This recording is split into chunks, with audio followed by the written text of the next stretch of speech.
The 1980s? Such a great time for creativity. Studios were willing to take risks on so many weird and original ideas. A musical about a man-eating plant? Sure. 4 anthropomorphic turtles named after Italian Renaissance artists are trained in martial arts by a giant rat? Done. Live-action detective story about cartoon characters? Time-traveling Valley Bros? A paranormal prankster con man? Why not? So it's no wonder the 80s also gave us one of the most unique horror movies ever made. Killer Klowns from Outer Space.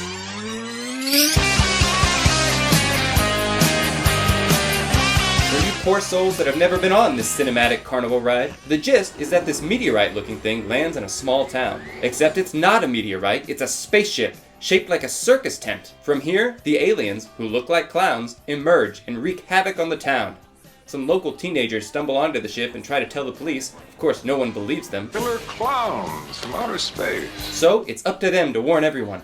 But make no mistake, the clowns are the star of this show. Anytime they're on screen is a joy. All of their designs are so cool and memorable, and I really love the clowns' attitudes. They're having such a good time, and even go out of their way to amuse and entertain their victims before killing them. It's just in their nature to perform. They don't try to hide or be sneaky, they literally parade down the street, turning people into cotton candy cocoons.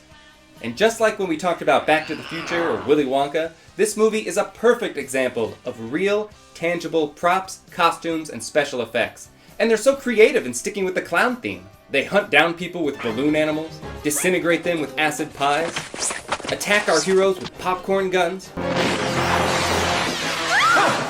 Popcorn, why? Popcorn! Because the clowns, that's why! And because they used real props, there were sometimes unexpected obstacles to overcome on the day of shooting.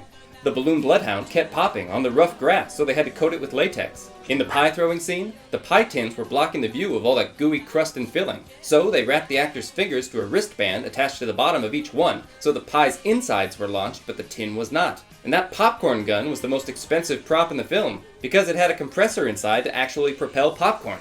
It's that kind of ingenuity in filmmaking I really respect. This movie is so clearly a passion project and labor of love.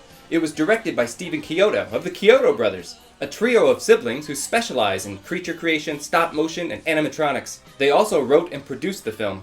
Man, I'd like to have a chance to chat with Stephen Chiodo and thank him personally for bringing this vision to the screen. Maybe someday. But 2018 marks the 30th anniversary of this cult classic. I'm going to pay tribute the best way I know how, with a Perler Bead art piece.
gotta say, I'm pretty proud of this one, guys. These clown designs are so intricate with all those details in the face, but I think they came out really well. Hopefully it captures the menacing but joyful look that the clowns seem to...